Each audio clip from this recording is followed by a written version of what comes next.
Usap-usapan ngayon ang balitang di umano ay may plano raw si Paolo Avellino na magbakasyon muna kasama si Kim Chiu na yung darating na Pasko. Sa dami nga ng pinagdaanan ni Kim nitong mga nakaraang linggo, lalo na ang bigat ng isyong kinaharap niya sa pamilya, marami ang nag-aalala sa kanyang emotional well-being. Kaya naman ang idea na baka may quiet, peaceful Christmas getaway para sa rumored couple ay agad naghatid ng kilig at warm support mula sa mga netizens.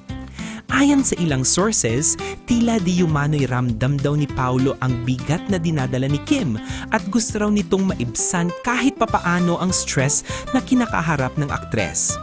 Hindi pa malinaw kung saan planong pumunta pero may mga hula ang fans. Maaaring sa isang private rest house o baka sa isang tahimik na lugar na malayo sa ingay ng syudad, yung tipong may malamig na hangin, Christmas lights at space para huminga at magpahinga si Kim. May mga nagsabing daka sa Tagaytay kasi kilala iyon na quick escape spot ni Kim kapag gusto niyang mag-reset. May iba namang nagbubulungan na baka sa Baguio, hometown ng pamilya ni Paolo, kung saan mas malamig ang simoy ng hangin at mas ramdam ang Pasko.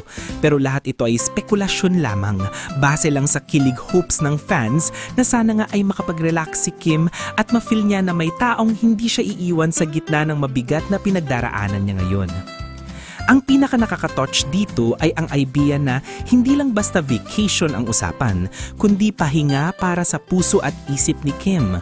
Marami ang nagkomento na napakabubuti raw ni Paolo kung totoo ngang inaasikaso niya ang ganito para sa kanya. Isang simpleng paraan para iparamdam kay Kim na hindi niya kailangang harapin ang lahat mag-isa. At kung sakali mang matuloy nga ang kanilang quiet holiday escape, siguradong masaya ang fans na makita si Kim na nakangiti muli, relaxed, and surrounded by warmth. Lalo na kung ang kasama niya ay ang taong inuugnay sa kanya na nagbibigay ng steady presence at comfort sa mga ganitong panahon.